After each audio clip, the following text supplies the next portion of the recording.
because we are measuring success in this class in terms of learning rather than grades, and because the final course grade that corresponds to the learning level you are working towards is based on meeting the course requirements outlined in the learning contract, and not on an average or weighted distribution of points earned on the assignments that you turn in, we're going to be doing away with grades in this class altogether.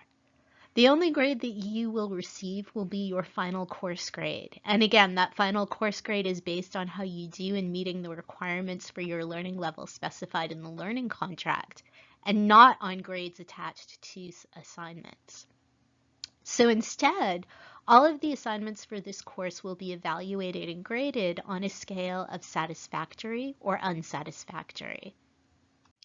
For every assignment posted on Blackboard that you will turn in for evaluation, there are instructions provided. At the bottom of the instructions, there is also a list of things you need to do in order to earn a satisfactory mark on that assignment. Those things are also the criteria for evaluation. So in other words, in order to earn a satisfactory mark, you need to do all of the things that are listed. This is really important, so I want to emphasize this again. A satisfactory mark on an assignment indicates that you have met all of the requirements for the assignment. An unsatisfactory mark indicates that you have not met all of the requirements for the assignment, which includes meeting some but not all of the requirements, as well as meeting none. There is no partial credit for only doing part of the work or only meeting part of the requirements. So again, in order to earn a satisfactory mark on any and all assignments for this course, you need to meet all of the assignment requirements. If you do not, you will earn an unsatisfactory mark. Now, because I've been doing this for a while, I know that when students first hear this, they often find it harsh and maybe even think it is an unreasonable expectation or an unfair way of evaluating assignments. Most students are used to partial credit, and because this is not what they are used to or have come to expect as common practice for how school works, it often seems extreme, and I get that. So I want to take a minute to explain why this policy is in place for this course, and also why it is not actually an unreasonable expectation at all. Learning is a process. It's not something that happens immediately. None of us understands or remembers a new piece of information the first time that we hear it, and none of us is perfect at a new skill the first time that we try to do it. Learning, like a lot of things, takes practice and adjustment. Awarding partial credit when grading is actually a relatively recent practice in education. The idea behind it was originally to encourage students to keep trying to learn new skills or information, rather than getting so discouraged or frustrated at not being able to get something right or do something perfectly the first time around that they just give up.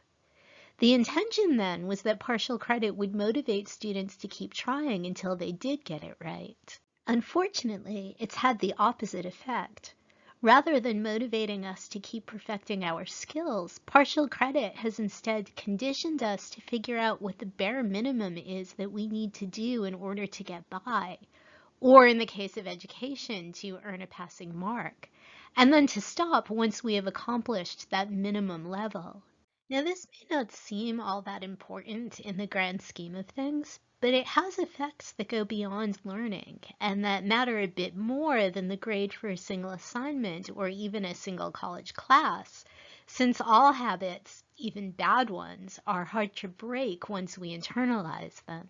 Every year, there is a survey of employers that is conducted in the US where they ask those employers to share information about the skills that they wish recent college graduates had that would better prepare those graduates for their post-college jobs.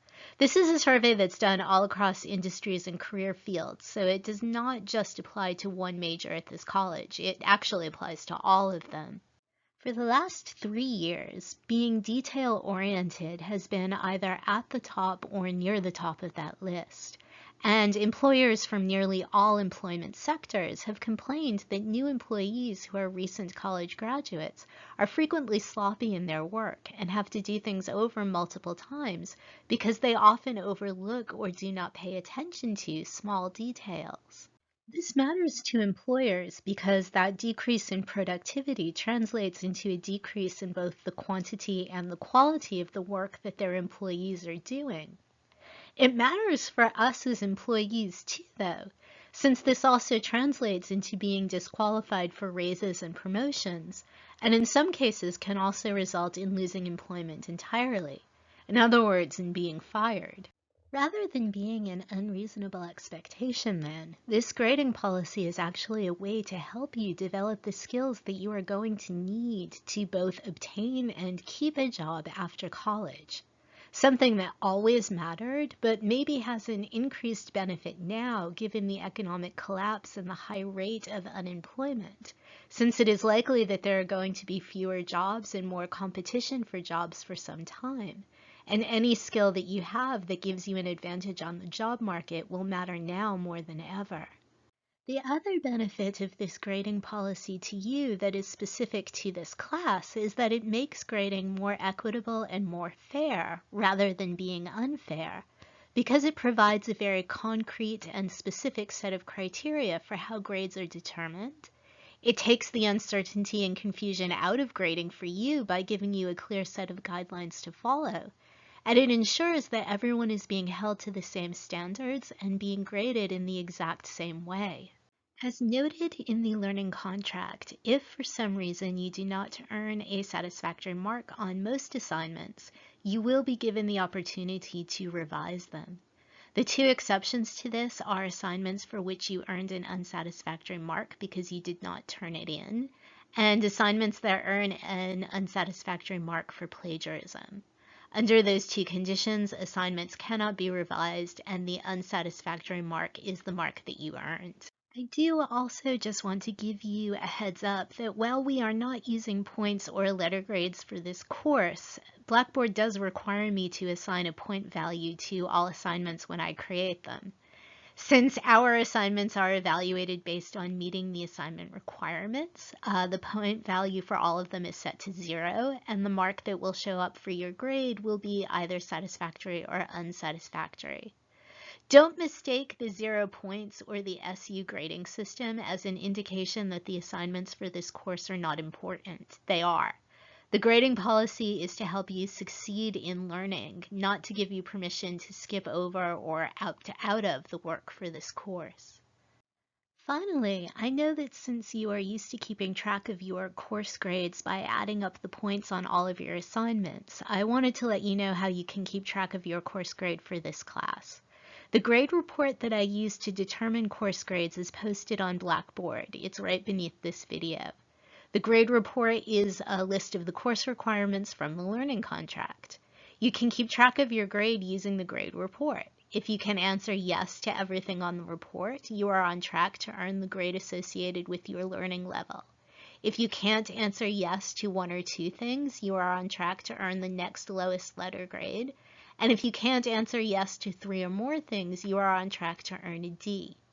I post all marks on all assignments on Blackboard within a week from when they are turned in, so you can check the gradebook on Blackboard to keep track of your marks on the individual assignments.